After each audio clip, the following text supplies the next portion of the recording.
Okay, let's talk about winter. We all know it, right? The cold, the snow. But have you ever stopped to think about the language of winter? It's kind of amazing, actually. Today, we're going to dive into the huge vocabulary we've built to describe just this one single season. So let me ask you, what does winter actually mean to you? Is it that biting cold and treacherous roads? Or is it more about cozy nights by a fire, maybe the magic of the first snowfall? The answer? Well, it probably depends a lot on where you live and, you guessed it, the words you use for it. Because that's the thing, isn't it? Winter isn't just one simple season. It's this whole universe of different experiences. And our language has had to grow and evolve to capture every single part of it, from its absolute breathtaking beauty to its very real dangers. So let's start our little journey on a classic winter day. Imagine we're stepping outside, right into the elements. This is where we find the language of survival, the words that show a real respect for nature's power. And first up, we've got a really dramatic one, the whiteout. This is when the blowing snow gets so intense that the sky and the ground just blend together into one. You literally can't see anything but white. It's incredibly disorienting and, frankly, pretty dangerous. Speaking of danger, let's talk about black ice. Now, what's so interesting about this one is the name. It's not actually black at all. It's a completely transparent glaze of ice on a surface like pavement, which makes it pretty much invisible to drivers. It's definitely one of winter's sneakiest hazards. And of course, we can't talk about intense winter weather without mentioning the blizzard. This isn't just a heavy snowfall, okay? For it to be a real, official blizzard, you need sustained, strong winds and really reduced visibility for a long time. It's a full-on winter assault. Now, here are two that people mix up all the time, but they are totally different. Sleet is basically just frozen raindrops. They're like little ice pellets that bounce when they hit the ground. Freezing rain, though, that's the really treacherous one. It falls as liquid, but the instant it touches a cold surface, bam, it freezes, coating everything in a sheet of ice. And this quote perfectly captures a feeling we're all familiar with, wind chill. The thermometer might say one thing, but that wind just strips the heat right away from your body, making it feel so much colder. It's that classic battle between the actual temperature and the feels like temperature. So how do we fight back against all this cold and wind and snow? With our winter armor, of course. We've got specific words for every single layer.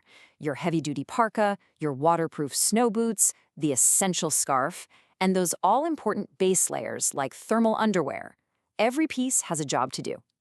But hey, winter isn't all about just surviving. Once you're properly geared up, the whole world can transform into a playground. So, welcome to the ultimate snow day, where the language shifts from just enduring the cold to actually celebrating it. And what's the first thing you do on a snow day? Come on, for a lot of us, it's gotta be building a snowman. The process itself is like this shared cultural language we all know. You roll the snowballs, you stack them up, and then you bring it to life with a carrot nose and some stick arms. Just simple, classic fun. And the fun doesn't stop there. The vocabulary of winter play is huge. Whether you're sledding down a hill, skiing or snowboarding on a mountain, gliding across a frozen pond while ice skating, or getting into a friendly snowball fight, there's a word for every kind of snowy fun you can imagine. After a long day of playing outside, it's finally time to head indoors. And here, the language of winter changes again. Now it's all about comfort, community, and the traditions that help get us through the darkest months of the year. This is the vocabulary of cozy. You know exactly what I'm talking about. It's the steam rising from a mug of hot chocolate, the heartiness of a rich soup or stew, the sound of a crackling fireplace, and the comfort of just being wrapped up in a thick blanket. These words evoke feelings just as much as they describe things. And of course, there are those specific tastes and smells of the season. This quote just perfectly captures that personal, traditional feeling. For so many people, a specific drink like eggnog, spiced just right, is the definitive taste of the holidays. Winter is also a season that's just jam-packed with holidays from cultures all around the world, and each one comes with its own rich vocabulary. Think about the menorah for Hanukkah, the Kinara for Kwanzaa, the New Year's countdown, or the red envelopes of Lunar New Year. These aren't just words, they're like keys to entire cultural celebrations. So we've seen how we talk about winter, but what's even more fascinating, I think, is how winter talks through us. how it embeds itself in our everyday language, often in ways we don't even notice. I mean, think about it for a second. Have you ever been given the cold shoulder in the middle of a heat wave, or decided to break the ice at a summer party? Of course you have. These expressions are so ingrained in our language, we use them year-round, completely detached from the actual weather. Take the phrase, on thin ice. Just imagine that sheer gut-wrenching feeling of hearing that crackle under your feet. That phrase perfectly captures the feeling of that physical danger. So now we use it to describe any situation where one wrong move could lead to disaster, whether it's with your boss, your partner, or your finances. Or how about break the ice? This probably originated from the days when ships would have to physically break through frozen rivers to create a path for trade and communication.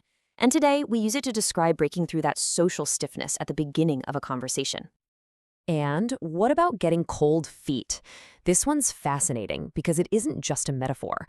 When you're truly scared, your body's fight or flight response kicks in, and it diverts blood from your extremities to your core muscles, so your feet can literally get cold.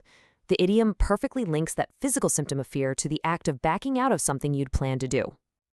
So the crucial point is this. The fact that these idioms exist and are so widely understood just proves how powerful and universal the experiences of winter are. They are baked into our collective memory and have become these incredible shortcuts for complex human emotions and situations.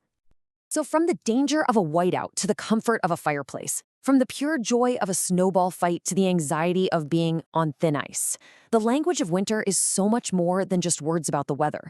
It's like a map of our ability to endure, to adapt, and to find joy in extremes. And that leaves us with one final thought to chew on. If language is a map of our lives, what does winter's vocabulary tell us about ourselves?